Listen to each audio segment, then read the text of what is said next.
Welcome, my friends, to a podcast that's been described as emotional and terrifying. One guy even said it was So awesome it will shock you to the core. finally another podcast about Godzilla and all his giant monster friends. This could be the end of civilization. Yeah, probably. So join your hosts, KES and Slick. Ladies and gentlemen, You're listening to the podcast from Odo Island.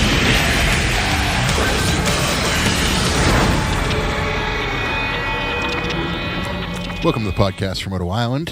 You can follow us on Twitter at Odo Island Pod. I am Forlorn. The pain is reborn. KES. With me as always, the Sammy Guevara to my Tay Conti. Slick, how you doing? Oh.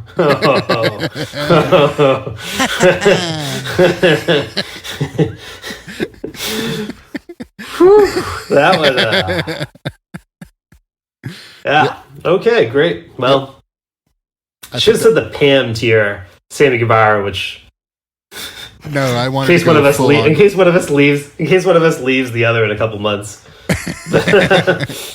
I wanted to be funny. And we have a guest with us this week, our very own Adam Cole, baby, who drank our ricin-laden Monster Energy drink, but has come back to us now from the seance. That's a Being the I Elite love it. reference for those Yeah, who didn't get there it. you go. There you go. All right, so you got it. All right. I was like, where's this going? The context there is that when Adam Cole went to the WWE to write him off the Young Bucks YouTube show, they killed him with poison Monster Energy drinks. And then when he joined AEW, they had a seance and brought him back. Oh, okay. Makes sense. That tracks. It was a really obscure joke. Matt from the Autonomous Turd podcast. How you doing, Matt? Welcome back. Hey, yo, how's it going? It's good to see you. I think we were the last episode of your podcast, right? Yes, yep. We Brief. Came 11 in, we months killed ago. the territory. So yeah, Atomic Turtle podcast covering all the Gamera movies. Took a little bit of a break there. It's coming back shortly. We're up to the third movie in the Gamera series. Moving on to the fourth, very slowly but surely. You'll get there. Sure, You'll get there. this is how we get you back in. This is how we get you back in. But that's not your only podcast. Plug all your other shit that you got. Oh boy, Modern Horror Show, just covering general horror movies. It's been fun. And also, Oh My Glob and Adventure Time podcast, where my co-host and I are going to be covering the entire series of Adventure Time. But I swear, Gamera is my top love of these podcasts. What do you cover on what's the other one? Modern Horror? That's actually I didn't know you had that. So I Modern didn't know Horror the Show, Adventure Time one. I didn't know the modern Horror one. I was just doing deep dives into horror movies. The release schedule is okay compared to the Gamera one. But just about to start the entire Friday the 13th franchise, so that'll be fun. I'm calling it the Year of Jason. No, that's Yeah. cool. And can that be found? Can both of those be found wherever you catch your pods? Yes, they can. I was unprepared. Sorry.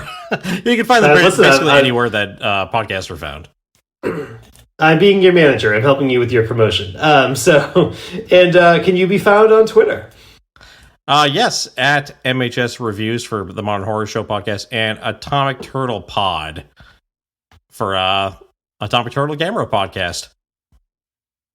There you go. And We like to get the plugs The up Oh My front. Glob one, That's what we like to do. same thing. Well, thank you.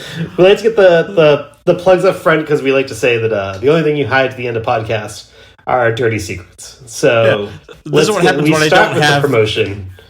This is what happens when I don't have nothing but notes in front of me. Like when it comes to actual self promotion, I'm like, I don't know. Refer to the notes, I guess. Well, we're here to help. We're here to help. We're Slickers, I'm going to bury you. Thank you, Coach. So, well, does anybody have any noteworthy news items they want to? We didn't discuss this at a time. Any noteworthy news items from anybody before we dive into the That's wondrous usually- movie that is Reptilicus? That's usually my question, and it's more of a I don't know, you tell me type of situation. Sure. Well, we are the unofficial official Godzilla Battle Line podcast. This month, Godzilla Battle Line is celebrating its 1-year anniversary, and a new piece in the game dropped, and it is the one and only Shin Godzilla. Little controversial because there was a four big Shin Godzillas. Well, 3 forms are represented in the game, and so you can have some units that evolve into other units. So Shin Godzilla actually goes through his entire evolutionary process when you deploy him in the game. I thought evolution was a mystery. Oh, just killing it with the wrestling references right off the bat. Little bit of controversy though around Shin Godzilla's inclusion this month because there was a very large voting poll over the last 6 weeks, and they basically said, whoever wins the poll is going to be the 1-year anniversary kaiju. That's going to be the new piece in the game, and essentially a new piece comes out every month, 1 to 2 new pieces. So it came down to the wire, and the top 3 going into June was Shin Godzilla, Destroya, and the Giant Octopus, which friend of the pod, Sorry Melee, orchestrated a very large and successful campaign to get Giant Octopus to ultimately finish number 3 in the voting. But Destroya actually won, and Toho said, well, we didn't expect Destroya to win. We were already planning around Shin Godzilla, so you're getting Shin Godzilla, then you'll get Destroya. So it was a little bit of a... Oh, wow. Yeah. As Bruce would say, that's very kabuki-ish. Yeah, it was very, very close. Both received like thousands and thousands of votes. And it's kind of interesting because Godzilla Battle Line is definitely more... I think it has a good base in America, but is definitely much more played in Japan.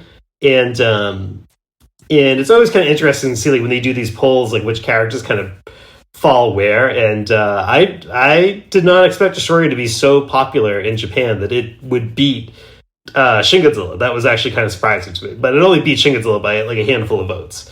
But I'd be rooting for Giant Octopus personally. So, well, they're all coming. Pretty much like the last time they did this, everything that was in the top 5 ultimately got rolled out.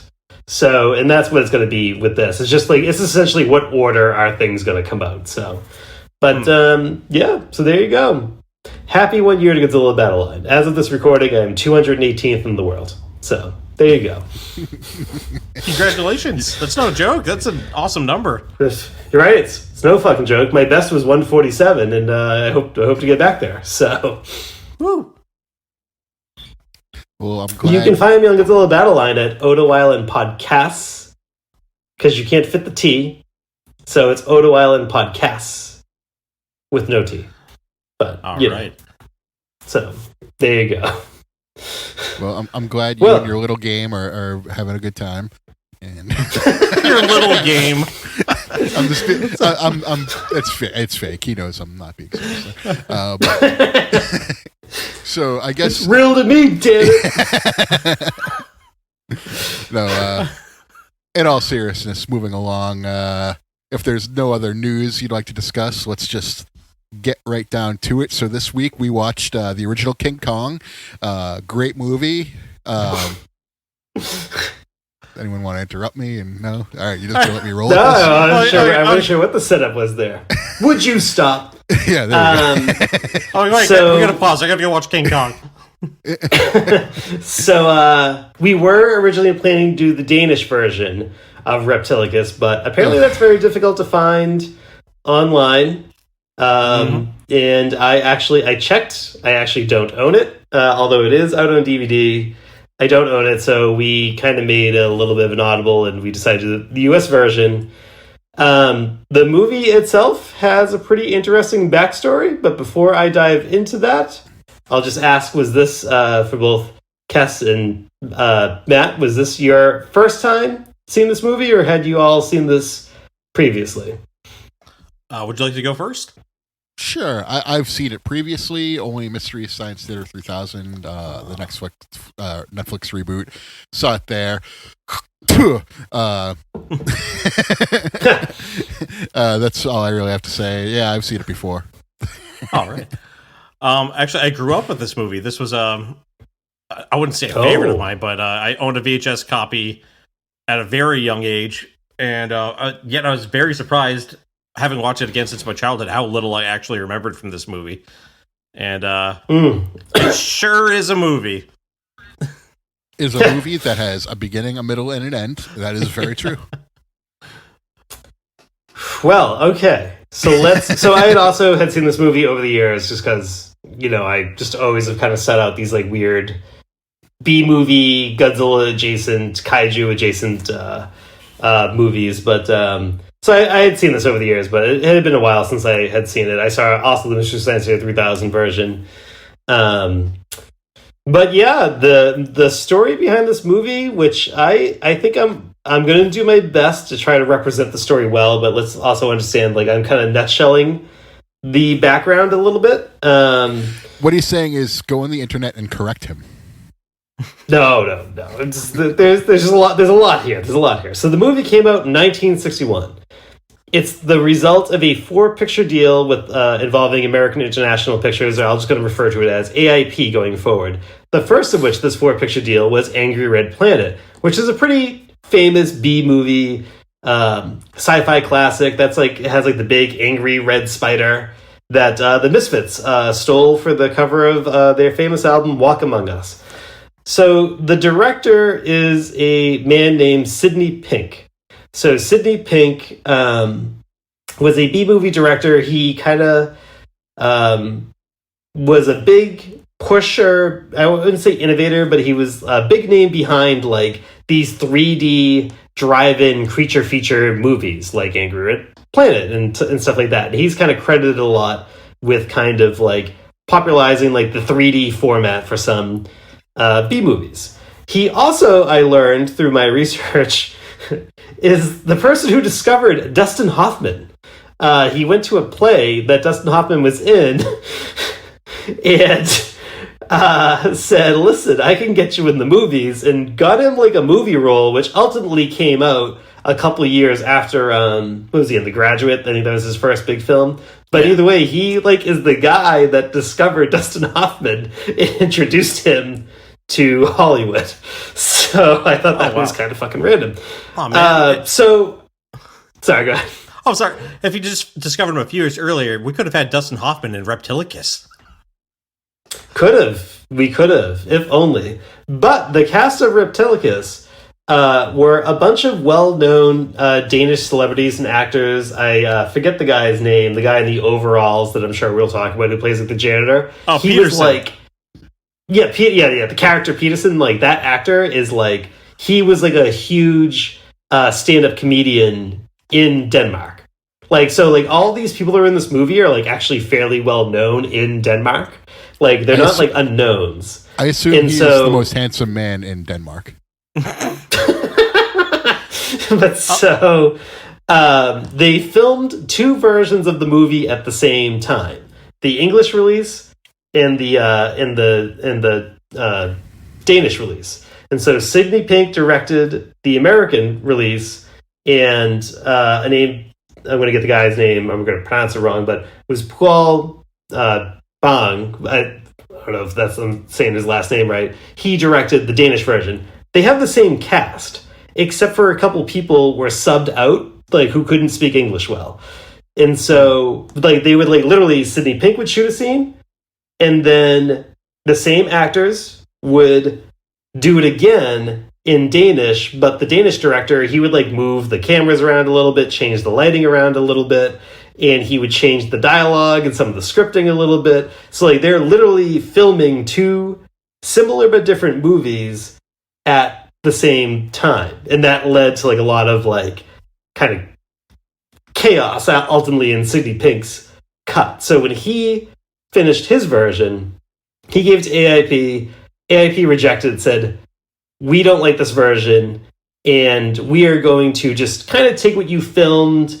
We're going to like cut out some scenes. We're going to make Reptilicus spit green slime. We're going to have like there's like one scene where Reptilicus like eats the farmer. Like that was like never actually filmed. It was like they just thought that would be better. And it's like they literally took like cutouts of a picture of some kid or some guy and like just sloppily like added it to the frame, whereas like what was originally filmed is that Reptilicus just crushes the entire house with the family. That explains why it looks so terrible. Right, so it's like, and there's like scenes of like Reptilicus flying in the Danish version that are cut from the American one. So we've never seen the actual version that Sidney Pink filmed. There is so there should be a movement to release the Pink cut. I don't know, but so it's kind of lost as to who sued who. But Sidney Pink and AIP get into a lawsuit over this, and what Pink leverages part of his lawsuit on, if he is the one that seems like he actually did the suing, was that there was a novelization of Reptilicus released by Monarch Books, who's the same company that did the Gorgo novelization, which basically means like they covered the story, but then they interject a whole bunch of like random like sex scenes.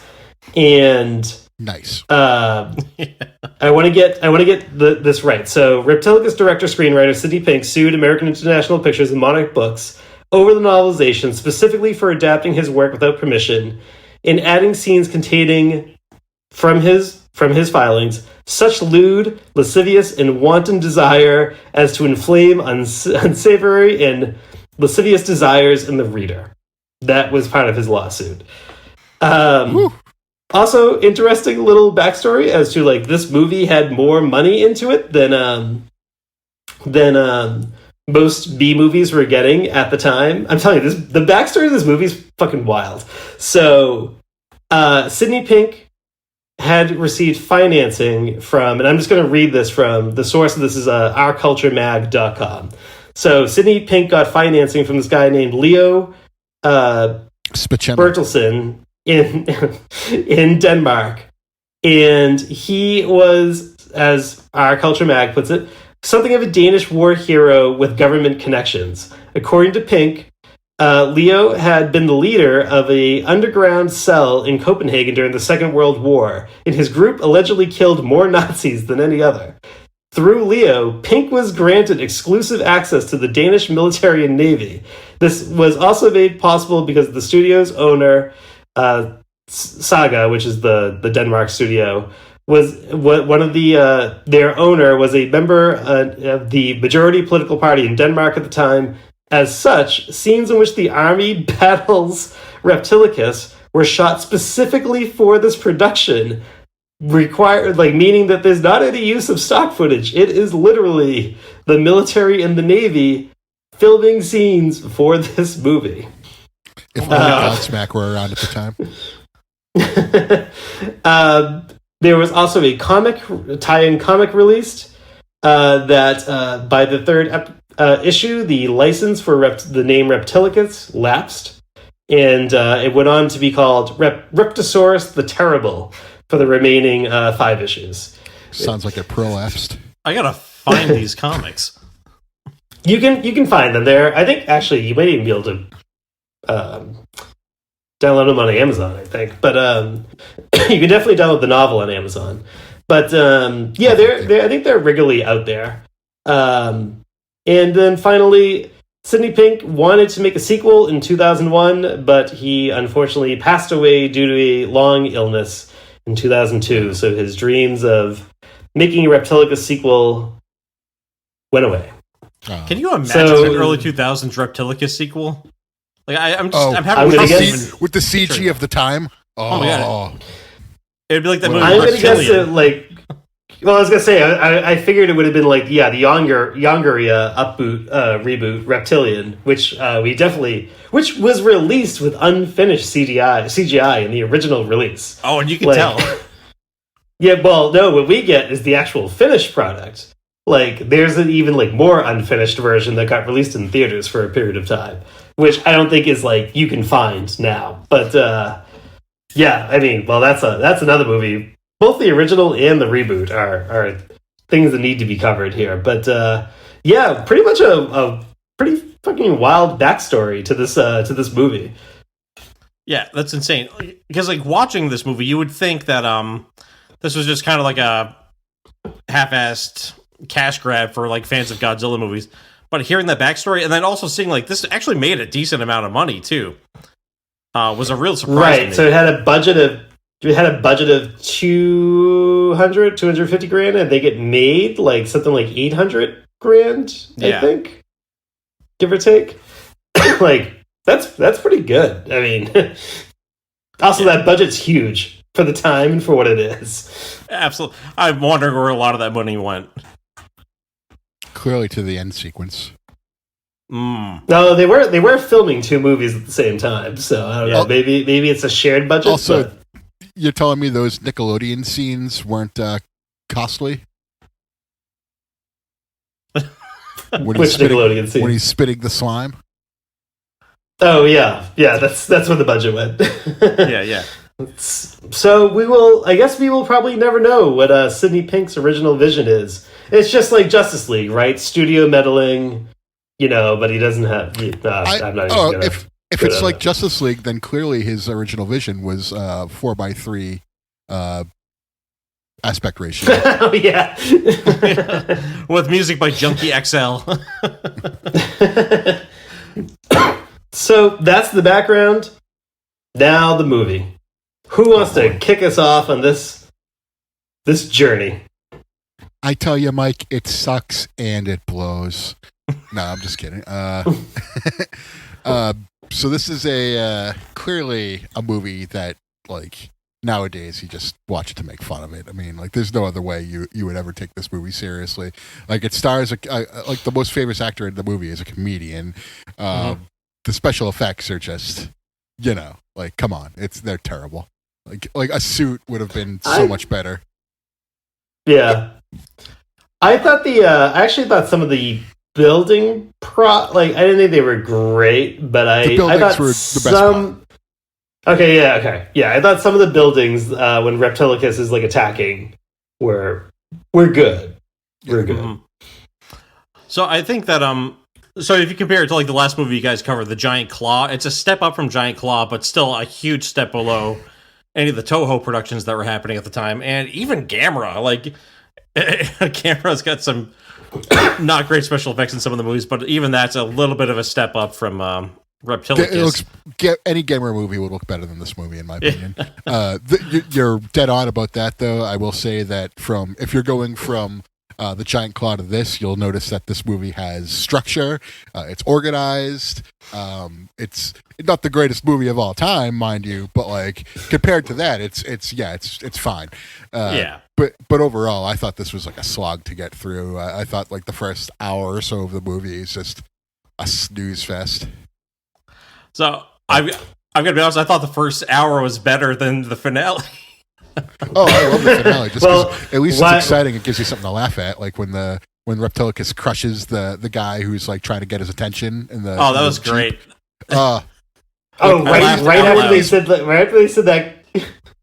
They said that guy was going to be in charge too if like they died there, and he's like, "Fuck that! I ain't going to be in charge. Catch you later." His pieces out. So Matt, all right? So you said you grew up this movie, and you just said that you thought the first hour was better.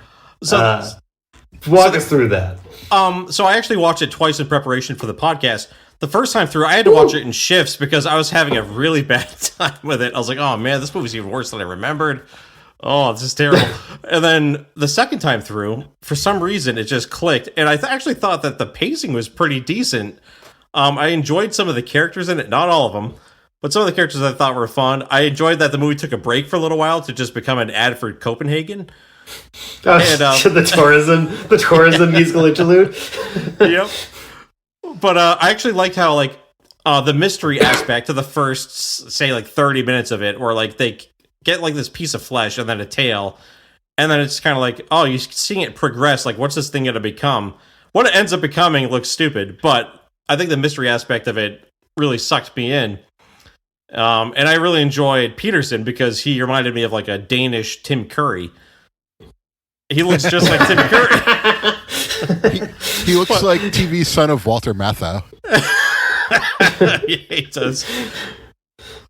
But I just for some reason, like some of the cheesy charm really got to me the second time through watching it again. And I was like, okay, you know what? It's bad, but I think I've seen one or two worse kaiju movies at the very least. There were two things I liked about this movie, and they were blonde. I know what you're talking about.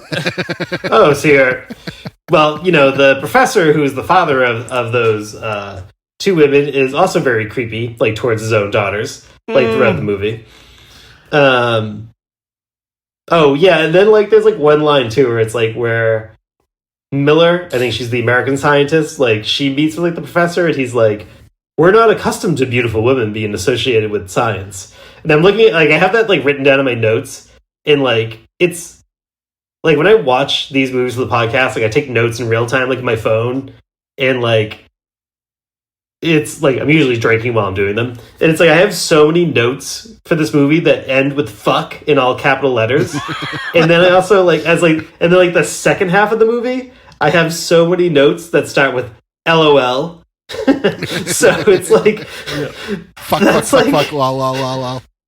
That's like kind of like what it is. Like I don't usually just kind of like run through my notes, but like they're like it's like almost like a stream of consciousness I had like watching this movie. Like my first note I have is Professor doesn't even really look at his watch. Then he goes, then I have the quote, when do I need to tell you how to find a man? To his own fucking daughter. Oh my god. And then I go, why do they have an electric eel chilling in the hallway? Fuck. Like, yes. why is Peterson? Why is Peterson putting his hand in the eel tank? Fuck. Why does the general just randomly become the narrator? Fuck. Then we get this tourism montage, which goes forever. Fuck. Those are like my notes for the first half of the movie. You just pretty much summed it up. Like I didn't take any notes. I was just watching this as being like, I can't like do anything else but watch the movie because I want to remember it. And even still, I found this movie so like unmemorable just because they spent so much time in that stupid lab, and then they spend so much time in that montage, and by then I am just sucked out of the movie. And then you're on the boats for like 10 minutes, and then you're finally in the city where like it's actually kind of exciting, and then the movie ends. Are you telling me this is not either of you guys' favorite kaiju movie? It is not. Definitely not KES's. I will say this though, this movie is way better than Ape vs. Monster. So I've heard your review on that alone has stopped me from ever watching that movie. You should watch that movie if you like bad things. Like if you like movies that like shouldn't have been made, like then watch it. It just shouldn't. It should not have happened. Much like Reptilicus. I will. As a quick sidebar about that movie, fellow kaiju super collector Kyo Itoshi, who frequently will post things on Twitter about like Godzilla video games, and was the one who corrected me when I got the DLC wrong in our Melee Saves the Earth episode. Mm-hmm. Like she tweeted not too long ago that she got like an import to Japan of Ape vs. Monster, and my response to her tweet was just all caps that just said "Oh no," and so I don't know how that went. I don't know if she ever watched it. I should probably follow up with that.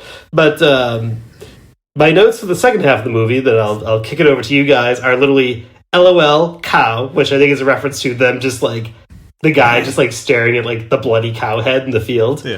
Then I go LOL eats the dad. LOL the doctor keeps having heart attacks. LOL. Yes, LOL Reptilicus. LOL Reptilicus appears at the beach, shoots acid. LOL the guy raising the bridge, closing his eyes. Right. LOL crushing the Jeep. So those are my notes for the second half. I'll turn it over to you guys now. I think I took too many notes for this movie. I want to talk about the guy raising the bridge for a second. Like, I want to make it. There's a joke I want to make. I'll make it after the podcast. But like, what level of incompetence do you have? You see this group of people running away from a giant monster, and you block them from their only path of escape. And then you instead of undoing your mistake, you just turn around and cry. Turns around and cries and covers his eyes so he can't see it. Like, I wanted to get up and smack him. Luckily, the general comes in and is like, "What are you doing, man?"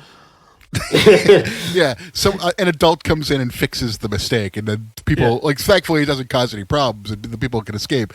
But like this guy could have gotten thousands of people. Well, I mean, not until like 20 people fell off the bridge and probably drowned. Yeah, it wasn't high enough for them to drown. They could have made it. It was a pretty, but I've still seen legitimately cliff diving probably for the much most higher. suspenseful. Good point. Still, probably the most suspenseful scene in the entire movie is just watching these people fall off the bridge. It's like, okay, all right, that's a little something. But it's like surprisingly like a horror shot for like this movie. Yeah. Oh, real quick, getting back to the beginning of the movie. So the whole like, regenerative thing and finding it frozen, or not frozen, but like, and they have to kind of bring it back to life, and each piece kind of does its own thing. That reminds me of The Thing. If either of you guys have seen that movie. Sure, yeah. You talking about like the original thing? The original and the John Carpenter version. How it's like, obviously not as good as The Thing. But I think the problem with this movie is that there are some good ideas in it. It's just the execution is really bad. Like, I like the whole regenerative monster thing. It just kind of takes a while, and like the special effects at the end just don't do the idea justice. No. It's kind of like similar to Gorgo, where it's a little bit more ambitious than the time allowed. But I thought Gorgo was at least a better movie overall, where this one was just kind of like, it's unintentionally hilarious, I think. It really is. And it's like you were saying about... Oh, sorry. No, go ahead. Keep going. You were saying about how like some of the footage was edited in for the U.S. release, like the green slime that comes out of its mouth that does literally nothing. We don't see the effects of the slime. It just kind of covers the scrine every time. Nickelodeon green gack. But I was like, even as a kid, I thought that it was super lame. I was like, what is the deal with this acid stuff? It never shows what it does, and it looks really bad because it's clearly added in afterwards. So knowing that, it makes me really curious what the Danish version of this is like. Like, maybe the acting is decent in Danish, and without the green slime, actually getting to see it fly might add a little entertainment value. But I can't imagine the movie being much better than it is in this version. So I guess to get back to the background, like, well, most of the actors were speaking English. Some of them were still dubbed over after the fact. Whereas, like, you would think in the Danish version, like, you know, like, they're speaking Danish, like, then that's probably much more comfortable for them. And I think, from what I understand, the Danish version, like, some of the characters have, like, kind of more better developed, like, character traits. Like, they're not as, like, just offensive and obnoxious as they are, like, in this movie. Like, the general is just fucking miserable, like, nonstop. Like, he's like, oh, you can get me out of here. I'm like, dude, you're in Copenhagen. That looks like... I mean, there's a fucking tourism montage in the middle of this movie. It looks like a pretty cool... I've never been there. The closest I've been is Amsterdam. Like, it's like different country, obviously. But like, I was like, you know, but I was like, it looks like a pretty cool place. Like, I don't know, where are you gonna go? Back to like fucking Jersey? Like, I don't know. Like, what are you complaining about? You're getting a few weeks here in a nice looking city.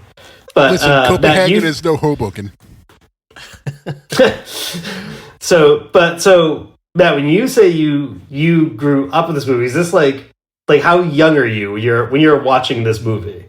Like originally, like you 7 or 8 years old. This was like my parents knew I loved Godzilla movies, and they found this cheaper than they would find a Godzilla movie. I think it's basically why they got this for me. And I watched it. I was like, oh, like I was young enough at that point that like, yeah, I couldn't really tell like, the difference between a good and a bad movie. But even then, I was like, this isn't very good, is it? Yeah, well, I mean, so like, what are you probably seeing for Godzilla and Gamera movies at the time? Probably the '70s stuff, right? Yeah. So actually, I was 4 or 5. I remember like sitting in the shopping cart at a Toys R Us. My dad got me a copy of Godzilla vs. Megalon and Son of Godzilla, which that probably explains why I love Son of Godzilla so much. Godzilla versus Megalon out here changing lives. Changing lives. But even though it's like, you know, like as bad as some of the Godzilla movies could be, there's always an entertainment factor to them.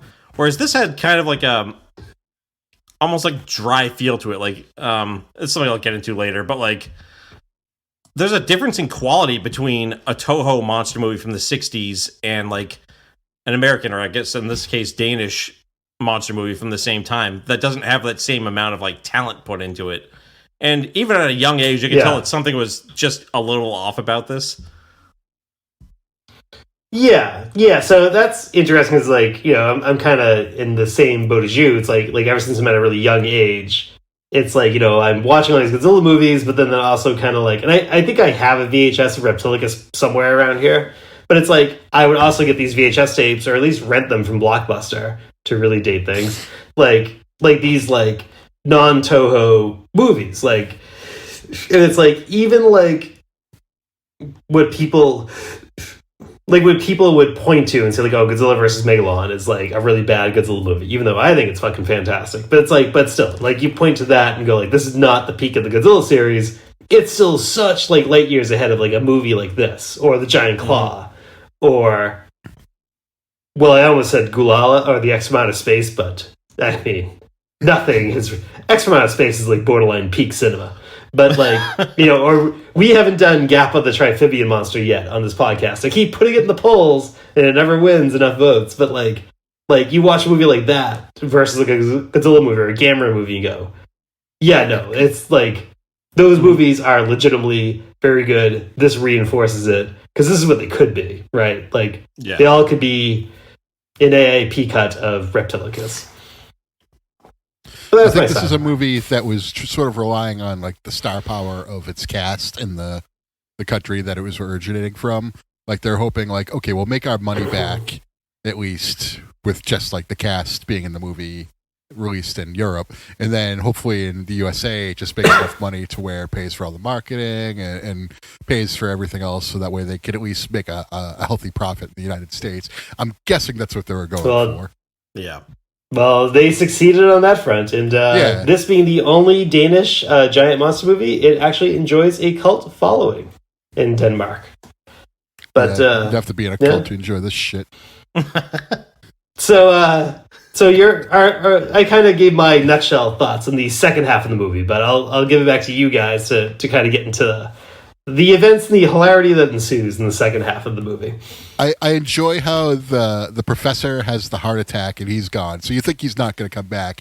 And then the janitor turned hero is like, let's just blow him up. And then the professor's like, well, what would you rather have? He'd like, I'd rather have a lot of little monsters than one big giant monster. He's like, well, what if you had a lot of big giant monsters? And then that sort of like shuts him down. He starts like sweating profusely. He's like Shano McSweaty Balls. That was for you, Slick.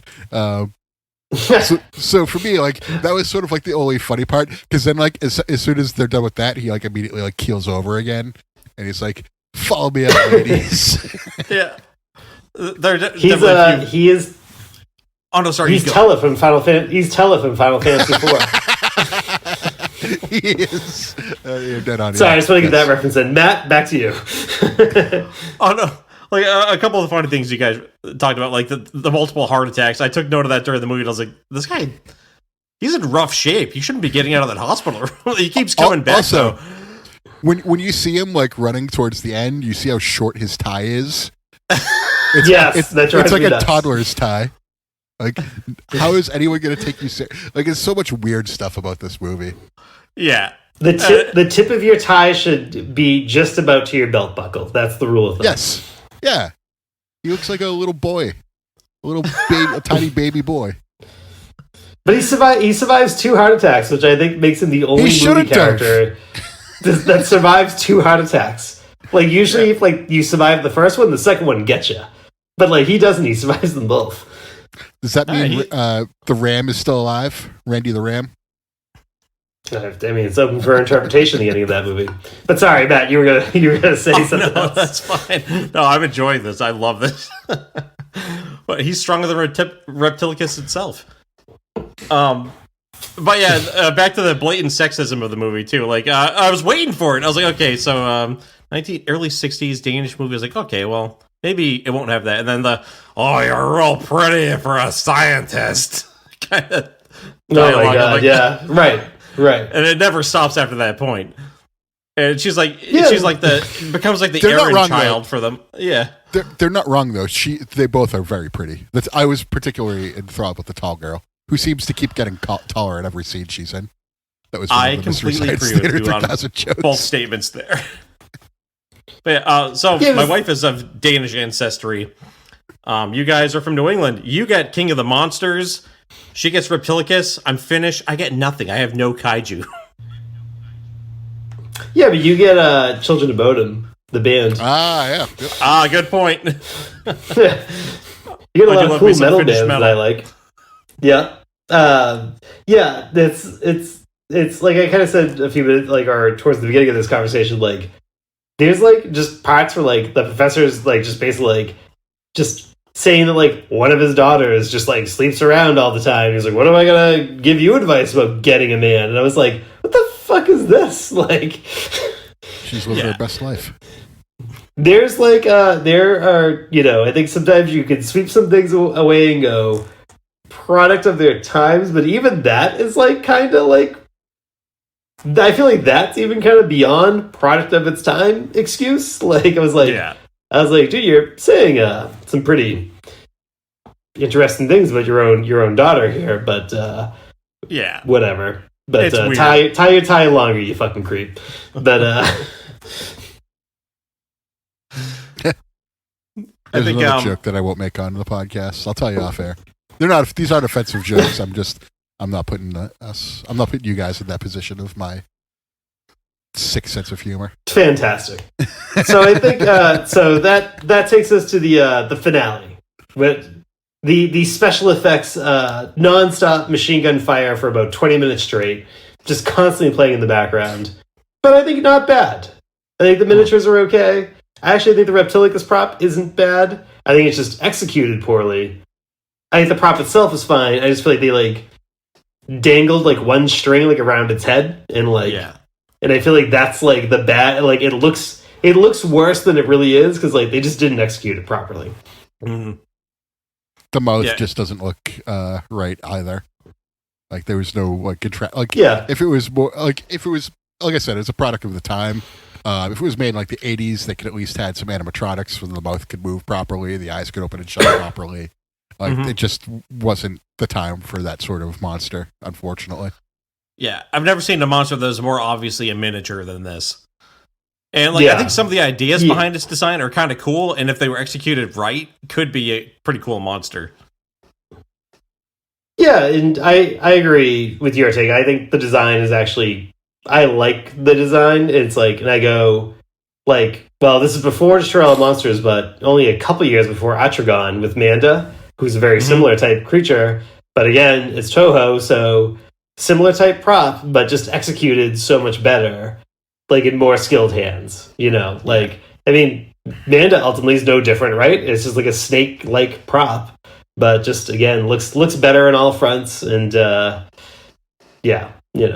bad. Although Reptilicus does have, like, funny little tiny hands that, like, probably should have been positioned better because they just look like little tiny, like, useless hands. Yeah. Like, I think, you're right on the whole Manda aspect of this. Like, it is, like, a cheaper, much, much cheaper version of Manda. And also has these two pretty useless looking little wings, which apparently in the Danish version you get to see him fly. And I'm so curious what that actually looks like. Yeah, I said offline that I wish wish Reptilicus and the Giant Claw were in public domain so that, like, we could have gotten, like, a versus movie in the 60s between the two of them. And I just pictured the two of them colliding in midair at some point and having some vicious midair battle. So, other thoughts about this movie before we move on to the rating of it? Do I have anything else that I need to say about this movie? It seemed like in the end, it looked like they burned down half of the city. Yeah, probably, yeah. I did think that was more the military or Reptilicus itself. It seemed like it was newly shot. The joke on Mystery Science Theater 3000 was there's going to be a lot of punk rock coming out of the city. It's pretty good. Yeah. I think if he So Matt, oh, sorry. I was going to say any other things that we haven't covered. We haven't covered yet about this movie.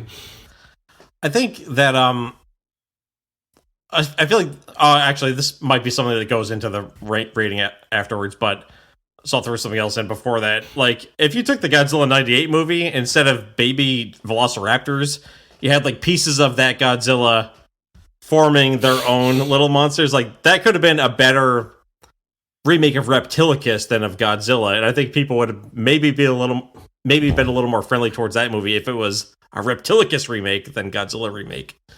Or 20,000, or not 20,000, Beast from 20,000 Fathoms remake. It wouldn't have made because it has more in common with both of those. Godzilla. Yeah, that's true. Somebody re-edits the ending of Shin Godzilla that when they zoom in on the tail, the very last shot, it's actually a bunch of little Reptilicuses or Reptilici coming off the tail instead. And the tail is a giant claw face. Oh my god, we're on to something right here. There's money. We need to make like a Shin Reptilicus that has the giant claw head as a tail. Can you We're on to something here. There's money in these hills. The Shin giant claw.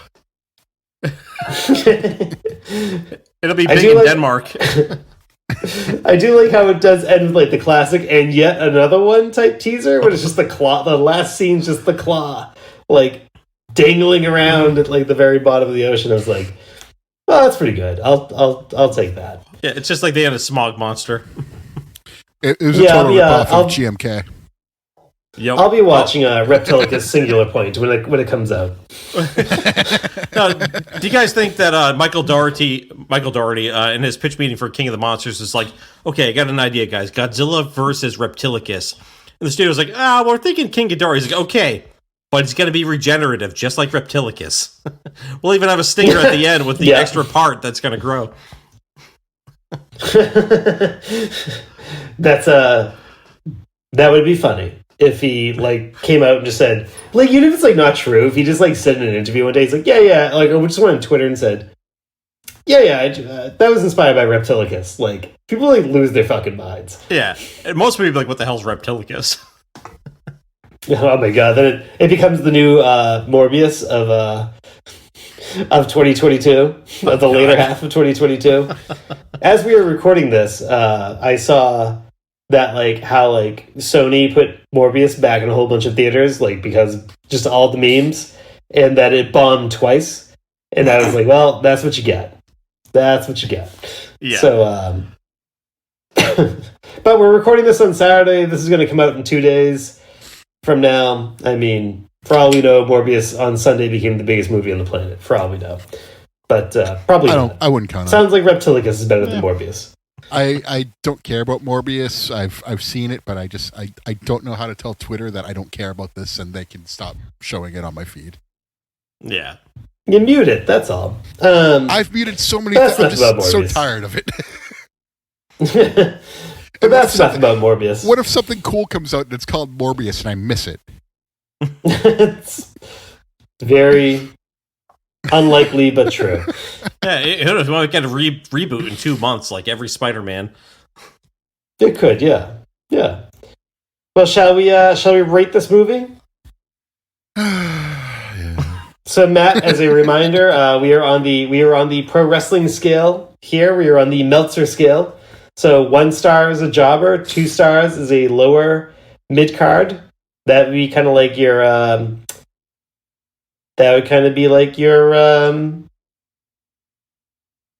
El Dandies of the world. Your 3 stars would be like a mid carder. Who are you to doubt El Dandy? Uh-oh. He's a jam up guy. Your 3 stars would be a Ricochet, I think, to make it like a mid carder, to make it to probably current times. 4 stars would be your Orange Cassidys of the world, and then 5 stars would be your Roman Reigns, your main eventers. Who wants to go first on their rating and explain why? I want to be the Roman Reigns of the no. I want to be the Roman Reigns of the ratings, so I want to go last. Oh, okay. So like I said, I took too many notes for this movie. I wanted to be better prepared than I was for the last episode I was in. So I got a couple final thoughts. So obviously it's a 5. I'm joking. You could rate it a 5 if you want. I'm not going to stop you. Oh God, no. 1 is a jobber, right? Yes. Yeah. Right. So this is a 1.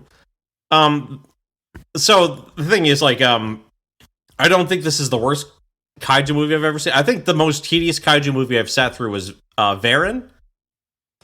Surprisingly, because that movie starts off a little intriguing, and I feel like it just gets tedious after that point. Like, it's just like, You're talking to the tyrant of Kunishirashima over here.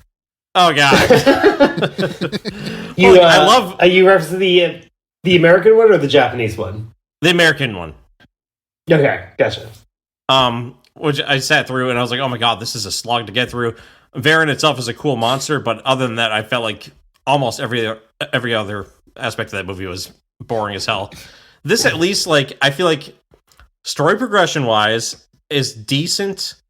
The characters are fine. The monster itself kind of sucks, but I feel like this is the kind of movie that gives kaiju movies a bad name for people who aren't already pre-established fans of the genre. Because if you look at this is what people expect kaiju movies to be, like the kind of people that make fun of it.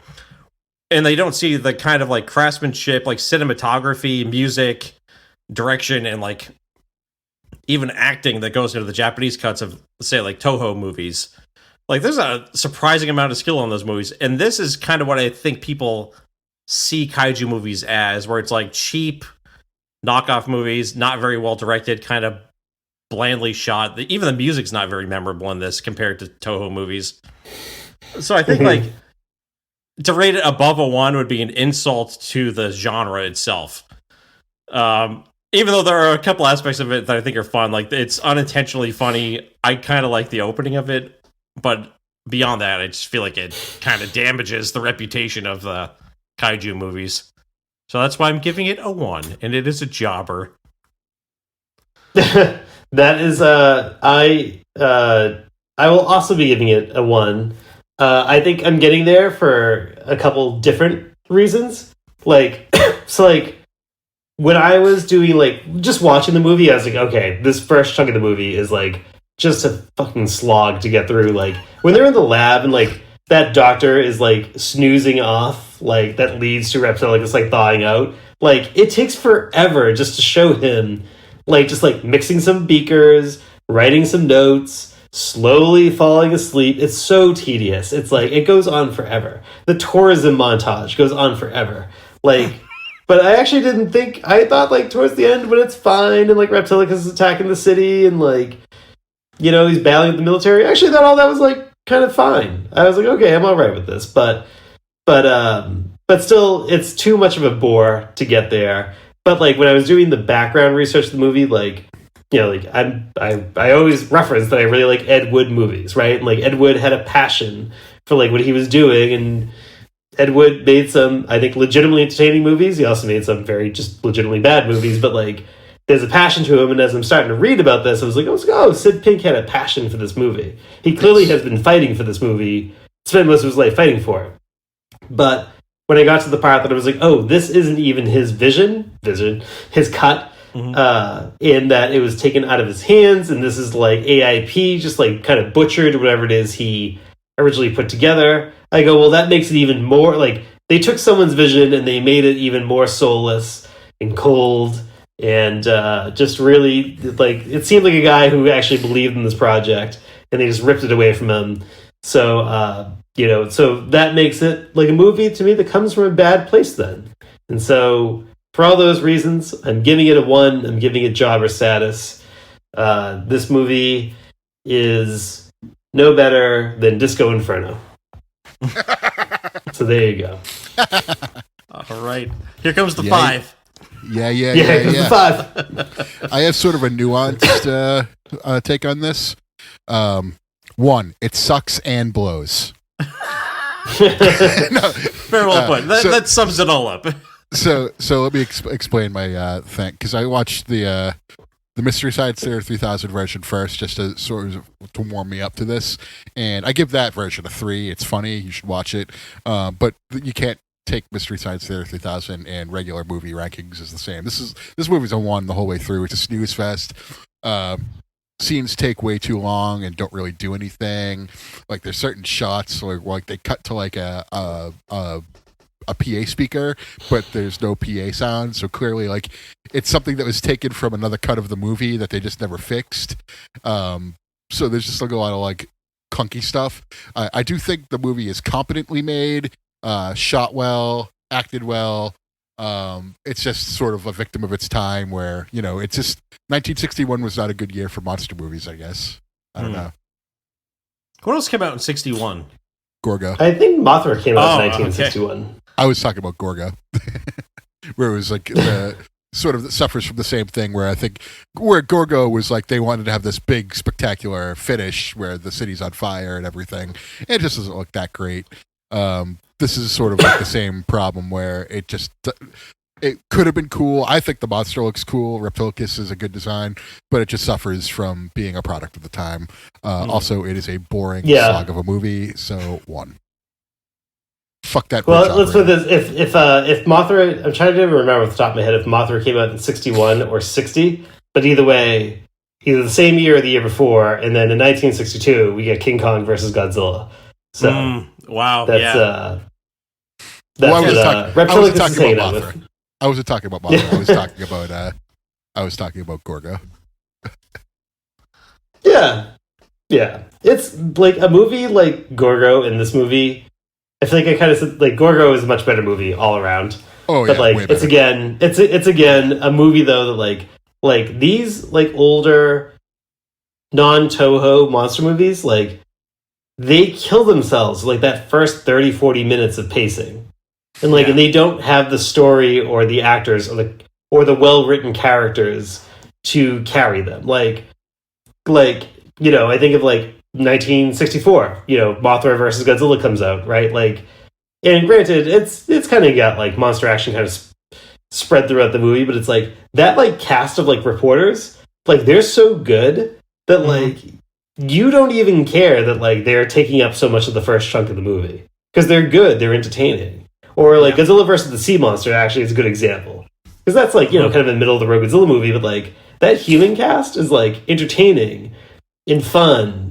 Like to watch, like and how like they interact with each other. It's like in these movies from this period of time, like that's where they suffer and become really bad movies. Like they're just bland cardboard characters who just go. They're just there to like kick the story along, but they don't add anything to it. And we spend too much time with them. I think the sign of a great kaiju movie is when you're as entertained by the human characters as you are by the monster action. And like you said, Godzilla vs. Mothra is one of those cases where the characters are really interesting. Or even like Godzilla vs. Gigan. Not the greatest Godzilla movie, yes. but the characters are fun at least. Like the banana guy. Or the ear of corn guy. The corn of the cob. Corn of the cob. Well, like Godzilla vs. Gigan's like creeping into like my top like 6 or 7 Godzilla movies. It's weird, right? It's done the same for me too. I think it's like it's such like an easy movie to watch the whole way through. It really is. And then like the second like half of that movie is just nonstop monster action. So I think a good way for me like to think about like a 1 to 5 scale is this movie more watchable than the worst Godzilla movie? And I think Reptilicus is guilty of not being as watchable as say is like I would watch Godzilla Raids again before watching Reptilicus again. Reptilicus says I have to fight my own battles. Revenge. Revenge is just fucked up because it's a clip show and he joins the bullies at the end. I will always say that. Like whenever people go like, "Oh, Godzilla's Revenge isn't so bad," I'm like, first, it's a clip show. Second, he joins the bullies at the end. It's the wrong message. It's the wrong message. I kind of love Godzilla's Revenge, but again. When you don't it should be about overcoming bullies and standing on your own, not overcoming bullies and taking over the gang. Like that's Godzilla says I have to start my own gangs, The human plot in Godzilla Ichiro's story arc of Godzilla's Revenge is pretty much what Don Corleone's story arc is in Godfather Part 2. It's pretty much what it is. So He overthrows the bad guy, takes over the gang, becomes the new gang leader. All crime runs through him. It's a surprisingly dark movie, Godzilla's Revenge. Like, when you look at the end of it, like the mom crying and everything, I'm not sure that movie ends on a super positive note. No, again, he takes over the gang. It's bad. That's a bad message. Ichiro gets an earring, starts smoking cigarettes. It's just a prequel to The Outsiders. That's all it is. I can't remember at this point. Have you guys already covered Godzilla's Revenge? Yes. We have covered the only Godzilla movie we have not technically covered is the Raymond Burr version of Godzilla 85. Ah, okay. You're right. We have even done the Italian Godzilla movie. Yes, I've heard that one. Yes, we even did that. So, but I'm always kind of keeping Godzilla 85 in the back burner, like, when we're ready. Okay, cool. I'm very curious what you guys have to say about that movie, because I personally, I enjoy the Raymond Burr version over Godzilla 84. Yeah,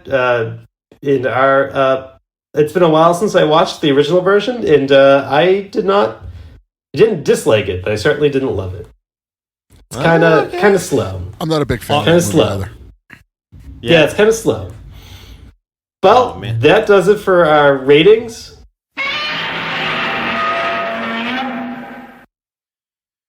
Hey, Matt and Slick.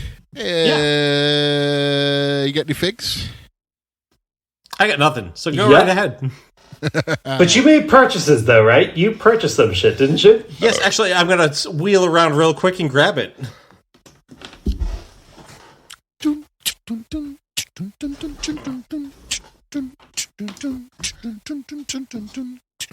So I was a little unclear. Oh, sorry. I saw one sliver of the cover, and I bet it's Godzilla in the Lost Continent. Godzilla invades America. USA. Yeah. Oh, it's the children's book. Yes. Okay. Which I just realized is like $50-something on Amazon now, which is nuts because I found this for like $3 at a thrift shop recently. Recently, so I didn't clarify with you guys. When I said I got a recent purchase, it's a year ago. No, it counts. Well, So that's go tell us about it. Tell us all about it. So it's a novelization, Godzilla by Scott Siensen, and it's from the 90s. And so back in the 90s, I collected it's published by Random House, right? It is. Yes, it is Random House. I used to have Godzilla Returns as a kid, so I thought it'd be fun to pick this up and read this. And I remember not thinking it was that great, but still apparently a collectible item. And didn't remember that I had it until I was packing recently for an upcoming move, and I was like, oh yeah, this, I gotta talk about this in the podcast. And my review is, it's all right. Yeah. Well, it's it's the young adult novel, right? It's so Godzilla, well, I guess they all were young adults, but I guess I would say that's probably more the kids novel. Like, so all right, so the Random House had the Godzilla Returns novel, which then goes to, I think it's actually called Godzilla 2000, and then there's a third book, which is Godzilla in the Lost Continent, and then there's a canceled book that never comes out called Godzilla versus the Robot Monsters. Yes. Somewhere in there, I think after the Godzilla Returns book, I think that that young, teenager Godzilla in America book, that comes out, but it's not part of that same continuity that's in those other novels. And then you also got like the children's books. It's like Godzilla on Monster Island, and there's two of them. I have them all, except for I think I have them all. Yeah, but that's like a little forgotten piece of like Godzilla merchandising. What's the copyright date on the inside of that book? Because I feel like it must be like 1996, 97-ish. Oh, I'll check for you. I just literally threw it on the floor for no good reason.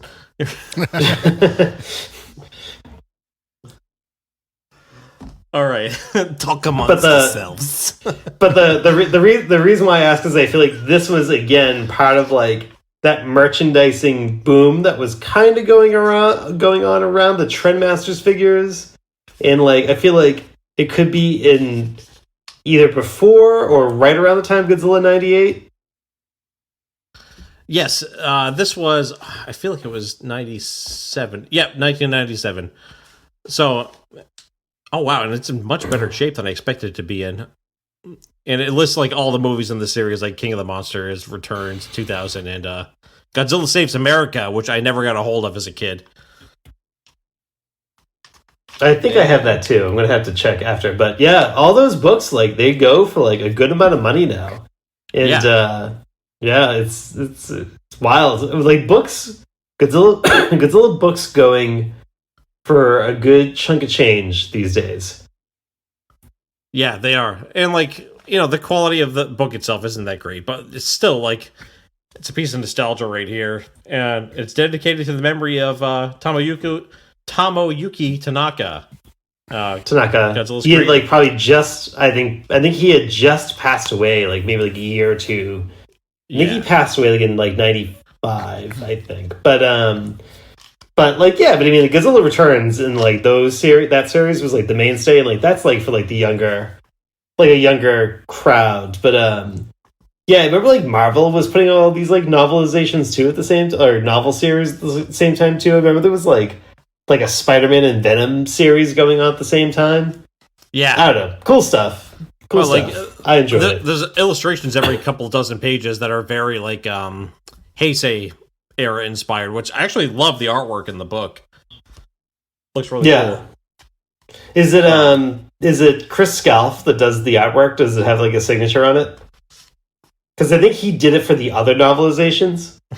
I should. He was like, he was like the guy. He was like the guy in the night, like doing Godzilla artwork like in the 90s. So this one was Bob Eggleton.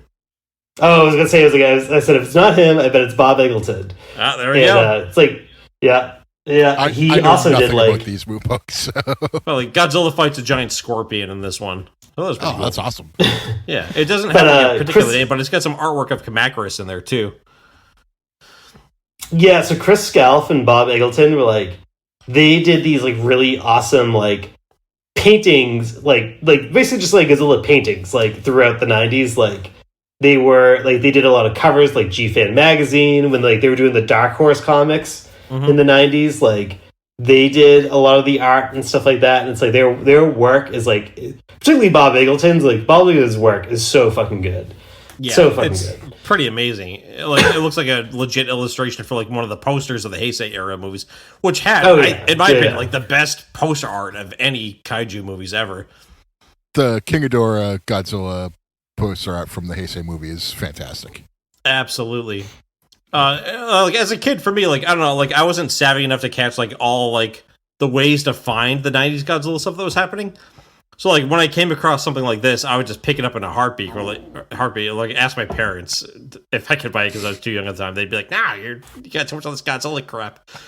So like to this day, I still have like dreams about like going into a store as a kid and just finding this Godzilla item I didn't know existed.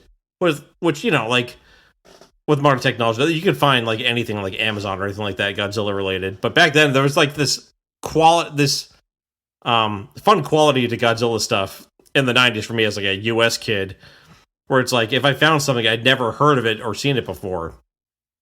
So I kind of missed that, and this kind of harkens back to that, which is why I picked it up. Yeah, if you weren't subscribed to G-Fan back then, pretty much the only other Godzilla resource you had was Barry's Temple of Godzilla online. Oh, yeah. I have reached out to Barry from Barry's Temple of Godzilla multiple times to come on this podcast without a response. But I also think that's because I think he probably is not checking the email that he listed on his website about 30 years ago. So, yeah, well, we got a lot more juice out of that one than you probably expected from bringing up that little novel. I was worried I didn't have enough to say about it. I might have some perspective updates on that during my part, but No. So I forget. Did I have the Mezco Destrella Monster set? No, you said this would be for this episode. Okay, very good. So, all right, I actually have two substantial purchases this week, and I will start with the Mezco set. So I saw yours too. So I got to see them before this. So I am pumped that I got round one of the Destrella Monsters Mezco set. I will put this disclaimer on it. I think ultimately it's super detailed. I think it's fucking fantastic. It comes with Godzilla with 2 heads and 2 sets of arms and a ray. It comes with Mothra and a web spraying ray. It comes with a Rodan figure that is fucking fantastic. A very, very good Rodan figure. I thought the Mothra was really good too. It was much bigger than I thought it would be. Yeah, I think that's actually relatively in scale with how the prop was at that point in time. Right. Not in later movies, but I think for Destrella Monsters, I think it was relatively in scale. It also comes with my boy Anguirus. But if you have watched friend of the podcast, Shinra Jira's review of this set, I had the same problems that he had. So Anguirus comes with 2 heads. We'll start with the heads. The default head is Anguirus roaring.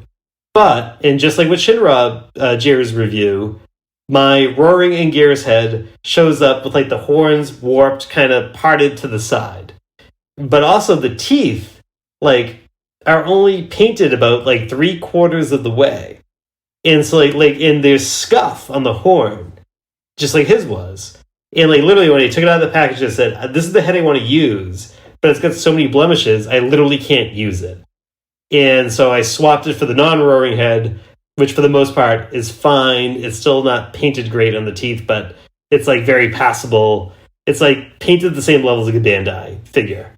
But now we get to like the back spines. It like literally looks like they dipped Anguirus like in gold paint for the tips, but they didn't want to go all the way down because they didn't want to like paint his back totally gold. And so what you're left with is a whole bunch of inconsistent paint across his back spines. Now, I will say, you display them all together and you take a couple steps back, you don't notice it. It looks fantastic because the detail in these things is fucking great. Yeah. But like when you look at it and take it out, like I looked at it and was like, I was so disappointed because like that was like the figure, like besides Godzilla, that I wanted the most. And also the alternate Godzilla head, mine came with like a weird wart like on the chin. And I was like, well, I can't use that head. And so, it was just like, this is now the 3rd Mezco release I got. And the first 2 were fantastic, like flawless things. And this one, it's like a lot of weird quality control issues going on with it. Like really, again, at the end of the day, hyper detailed figures. Again, you put them all together and you take a step back. Looks great. But if you're picking them up and you're examining it, but if you're looking at it closely, you go like, what the fuck is going on here? And it's like, so I would still recommend it, but that kind of sucks. But again, considering the price tag too. Yeah, it's like $80, but again, we've had 2 sets that have been great. And this set is, for the most part, really, really good. But what happened, it seems like across the board with Anguirus, and didn't seem like what happened to like my other Godzilla head does not seem to be the norm. It seems like I just kind of got screwed on that one. But still, the quality, the weird quality control issues on the paint makes it a little bit of a bummer. But I kind of feel like I would still recommend it. I feel like there has been enough public response on Twitter and stuff like that to be like, hey, like Mezco, what's going on with this? That I hope with the next 2 sets that are coming later this summer, that those issues are fixed. Mm-hmm. So, but overall, still really good. But then I got a different purchase this week, and I don't know. Maybe I can reach over and grab it. I will reach over and grab it. I will grab it. Talk amongst yourselves for 5 seconds. Dun, dun, dun, dun, dun, dun, dun. Dun, dun, dun, dun, dun, dun, dun, dun. Oh, he's back. So should have grabbed it ahead of time. But what I have here, you can see that I am holding a battleship in my hands. But not just any battleship. It is a battleship that I have been missing from my Godzilla vs. the Tricephalon playset. I have been bartering with the seller over this for about 2 months now of trying to convince them. And I won't get into what they originally listed it at and stuff like that, because it is actually damaged. It is missing a piece here towards the front and a couple of little miscellaneous pieces. But this battleship is so rare from that Tricephalon playset that whenever I see a loose piece that I need, I just get it. And with the seller, I went a little bit back and forth and I said, listen, I think this is what it's really worth. When it doesn't sell, come back to me. We will do this negotiation again. And finally, we got to an agreeable price. I have the very sought after battleship for my Tricephalon, Godzilla vs. the Tricephalon playset. I am now only missing 3 cars and 1 little cardboard piece, which I don't know if I'll ever get, but Monster Island Buddies just did a special on this playset, and I feel like that is going to cause it to go up even more in value, so I was glad I got this battleship for the price that I did at the time that I did, because I feel like this battleship alone is going to now turn into a several $100 piece by itself. So, because when he makes a video on something, things skyrocket, which is fine. It is what it is. He puts out good content. But Tricephalon... It's not the influencer's fault. It's, that's the nature of things. Yeah. What are you supposed to do? Not cover anything? Right, exactly. There's actually been a number of auctions that I believe I have either have been outbid by or have outbid him on in the past, because it seems like we're making a lot of very similar recent purchases over the past year. So, and it seems like we are both fighting over probably, like when he does like a video on something, I go, that's literally an auction I was bidding on and I lost at like the last second. And I think it was to him. But, but yeah, he just did a video on the Godzilla vs. Tricephalon playset. And they were like, well, that's good for me because that's going to go up even more in value. But also, like, kind of sucks for me because, like, I still need a few more pieces to round mine out. But, again, they're just kind of like a couple of miscellaneous cars. I'm only it's a 50-piece playset and I'm missing 3 pieces. So, yeah. Hopefully, I'll chip away at it as time goes on. So, well, congrats. I mean, I know, I've known you for a very long time and you've been talking about this thing like a lot over the past several years. So like you're getting there. It's pretty awesome. It's quite the journey. It is. Yeah. It is. I'm chipping away at completing this playset. So yeah, that's a great find. I hope that you're able to get the rest of it. I'm sure in due time you will. Yeah. I mean, I appreciate it. Thank you. I mean, I get the most important pieces, but like, it's fun to have a little something else to chase. Honestly, I don't care if I ever get the 3 cars and like this like little cardboard water tower. I got all like the really cool stuff, the important stuff now. But still, it's like it's fun to have like a little something to chase and make it complete. So yeah, I'm just gonna keep looking. But that's I guess that's a pretty big purchase week right there. Yeah. So yesterday we were talking, the 3 of us, and I was like, yeah, I don't have any purchases. And then I felt kind of bad. I was like, I've been kind of lazy and slacking. I got like wrestling figures, like, so I made an effort. I went out to a store, went to the local Target, and I was just like, maybe they have some new Playmates, they have something else. We'll see. And so I get there, and I'm like looking at the NECAs. Obviously, that's my first stop. And I look over, and there's a gentleman standing in front of the Godzilla stuff. He picks up the 24-inch Playmates Godzilla, puts that under his arm, and under his other arm, he has the Playmates diorama 2-figure playset that I just got last time. Oh, yeah, yep. So I look over him, and I'm got my hair down, wearing my Roddy Piper shirt, and I go, oh, you got that playset? Cool, I just got that the other week. It's really nice. And, like, he turns and looks at me, and, like, You know how in like TV and movies, if like someone tries to like grab it like a parent's child, thinking it's their child, but it's not, and they're like the parent who's holding the child's hand is like horrified at what's going on. I got that look from this guy, and it was like I was just trying to be friendly, and he goes, ugh, and he's like walks away with the Godzilla in the playset under his arms. And I was just like, oh, at least I have a story now for the figure section. So yeah, so this guy, I maybe it was Barry from Barry's Temple of Godzilla. I don't know. He could be a hermit now, and so that's his social skills.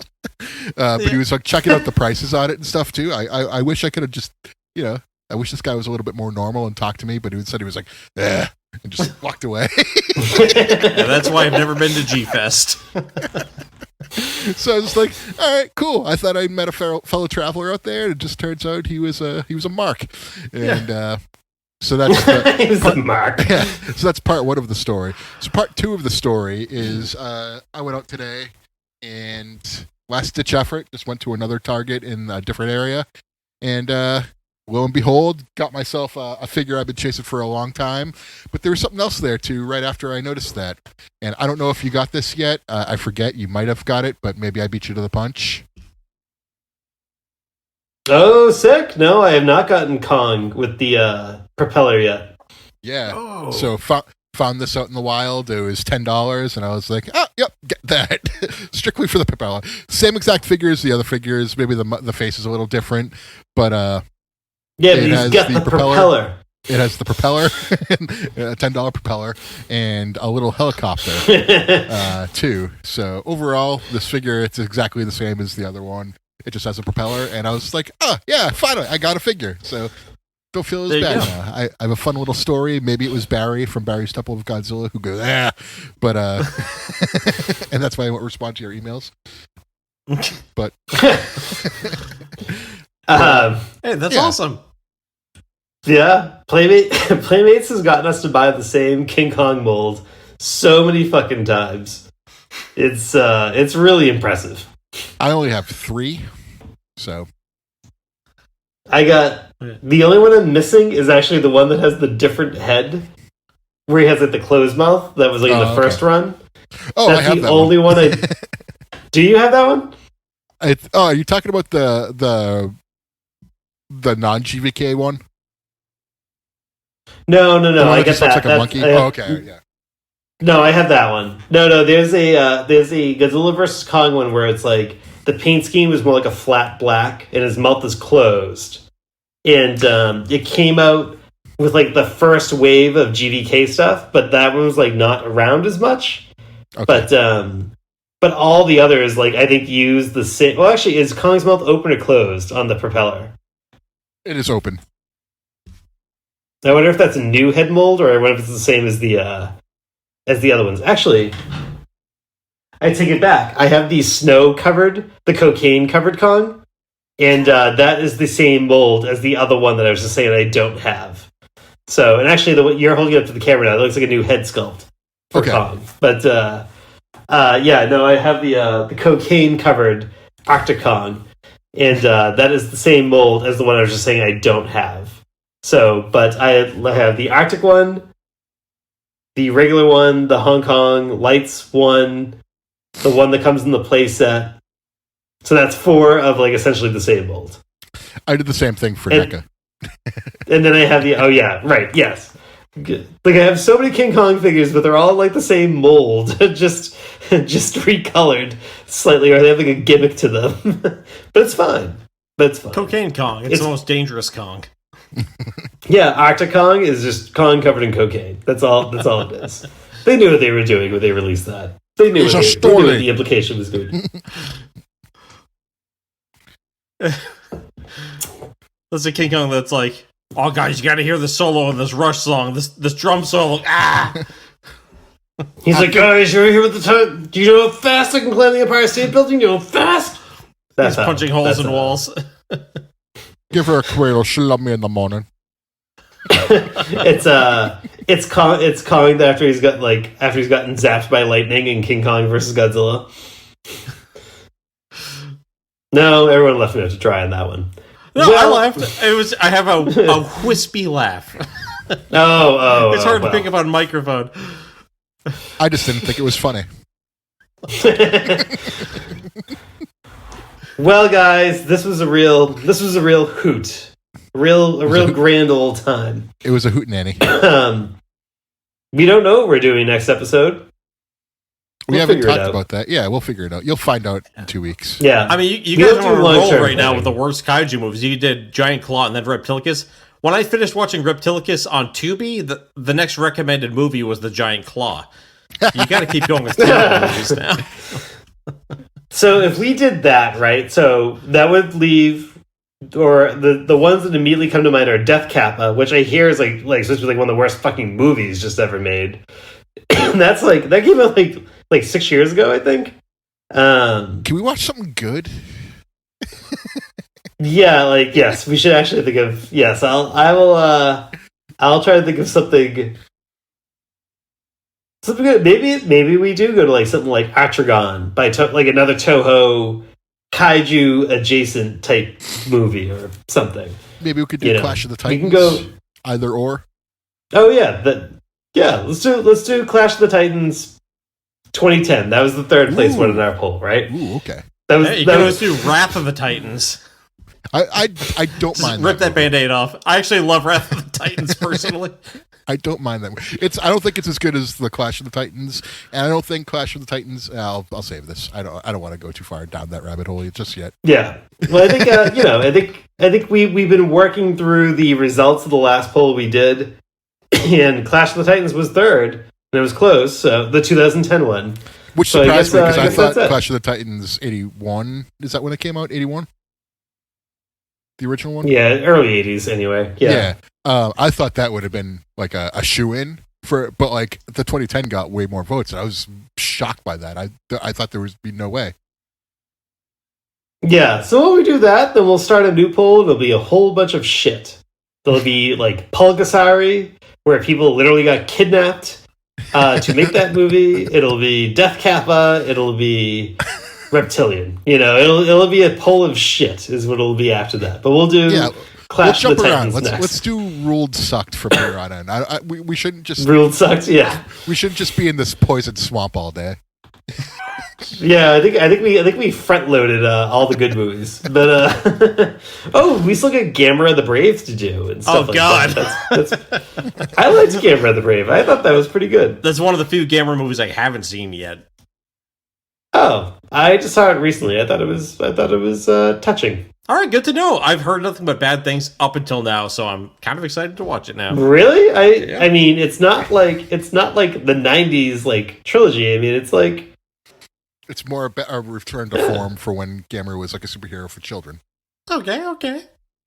Yeah, it's think of it as kind of like it's the good version. I'm saying this for Casares, but also for you. It's kind of like the good. It's if Godzilla's Revenge starred Gamera, but the message was good, and it kind of has like the rebirth of Mothra trilogy type vibes, like the positive part of it. Like, it's definitely geared towards like a younger audience, and it's like not this like big time superhero movie, although there is plenty of monster fighting, but it's like it's touching. It reminds me of Batteries Not Included from back in the day. Oh, okay. That's kind of cool. All right. Yeah, even though I run the Gamera podcast, I haven't seen every movie yet. And part of the reason is like I want to make it the first time watch before the podcast. I'm kind of excited to watch that one now. But you guys are going to be on for the worst Gamera movie. Super Monster? Still going to be on for Super Monster. Okay. Oh, God, yes. Deal. If you don't have to do these movies in order, you can come roaring right back with Super Monster. You don't have to do them in order. Oh, that'd be awesome. Get you guys on soon for that so you can talk about another terrible movie. But Super Monster is like a fever dream of a terrible movie. It's like, I mean, they literally take a Star Destroyer from Star Wars and they fit it into the movie. It's fucking amazing. It'll be a nice short episode. It's nothing but borrowed footage from other Gamera movies and from Star Wars. There you go. 10-minute episode done. Yeah. Yeah, and I mean, there's more to say, but I'll save it for that pod. But yeah, so cool. Anything else for this one? I'm good to go. I'm happy we get to cover a movie that like I particularly am excited to cover, just because like when I was younger, I'm half Greek, so I was all into the Greek mythology and stuff. So I've seen the original version of this movie from like when I was a younger kid, and when it was re-released, I took a girl to it, and it was a great time, and so I'm excited to cover this episode, to cover Clash of the Titans. I have never seen the 2010 Clash of the Titans. Never seen it. You've seen the original, the Harryhausen one, right? Yep. Okay. Yep. So, I would recommend just you don't have to rewatch the Harryhausen one, but like if you'd watch like a YouTube video that kind of like brushes you through it, like a review or keep it in mind. That. Keep it in mind. Yeah. Okay. Just keep that in mind, and you can see how they recreated the stuff, and we'll cover it. Yeah, I'm excited. I'm excited to hear it. Sure. Yeah. Well, Matt, thank you for joining us. Thank you for having me on, guys. I was super excited to come back onto the podcast. We couldn't triple kiss without you. What is this? Scream? Wait, does that happen in Scream? Never mind. But Spring break, woo! But it was a pleasure, and well, usually Kes asks me if I have anything to say as a farewell, but I'll ask you. Do you have anything, Matt, to say goodbye to our listeners? To say goodbye to our listeners, everybody who's listening, if you haven't seen Reptilicus and you want a new favorite movie that's going to outshine both Godzilla and Gamera, watch Reptilicus. You'll throw all of your Godzilla DVDs in the trash. It'll be worthless. Well, fuck.